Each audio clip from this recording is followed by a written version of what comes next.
Oh, Matthew.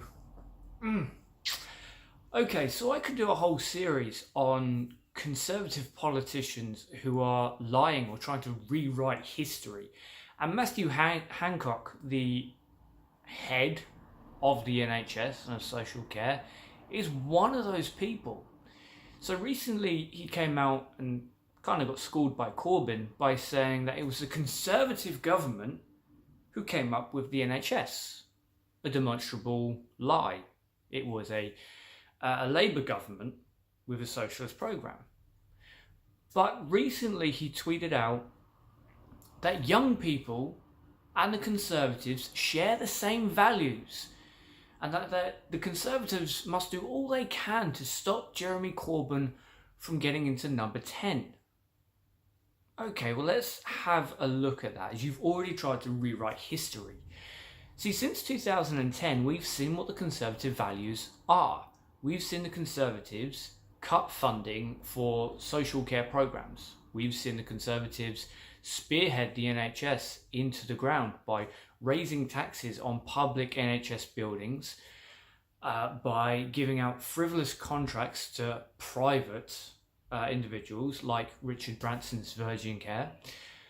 We've seen the government as a whole drop taxes on private hospitals, now allowing them to declare themselves as charities, while yet again in the last few weeks, tax on public hospitals, on NHS buildings, has gone up yet again.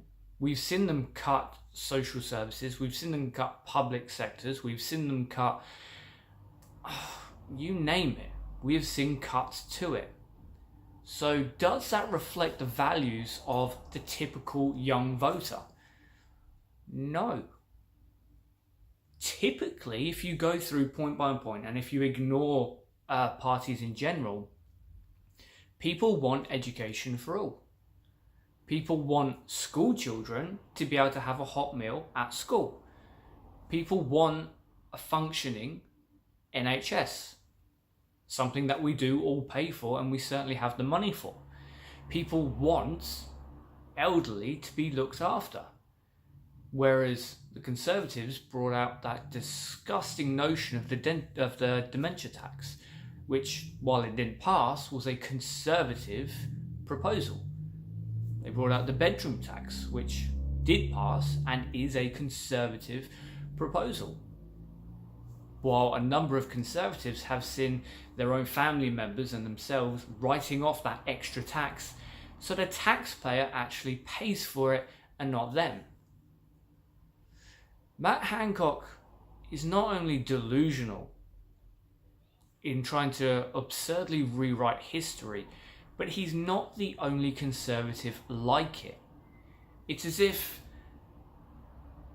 they all get into a room and decide, okay, we are going to completely ignore everything that we've done. And then we'll just start telling people we've been better than what we have. Corbyn has the support of a lot of people in the younger generations because he is for free education. He is for funding the NHS properly. He's for funding the police service properly. He's for funding the military properly.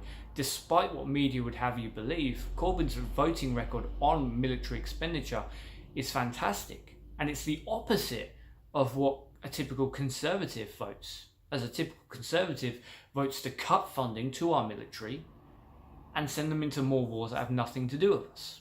Corbyn is the opposite. So I don't think you're going to win this, Matt. Especially in a day and age where most politicians don't seem to understand that in our pockets we can fact check everything you and your party has done. By and large, this country has been led by Conservatives, and the younger generations, quite frankly, are fucking sick of it. Realistically, the only thing we're waiting for is a strong leader. Now, recently, Jeremy Corbyn showed a little bit of fire in his gut while talking to someone from the media, saying, I'm paraphrasing, but it's your fault we're in this situation because you're not calling out politicians who lie. And that's the spark. That's what we need to see more of, not just from Corbyn, but from the Labour camp. I hope it's the start of something explosive, because God knows we need it.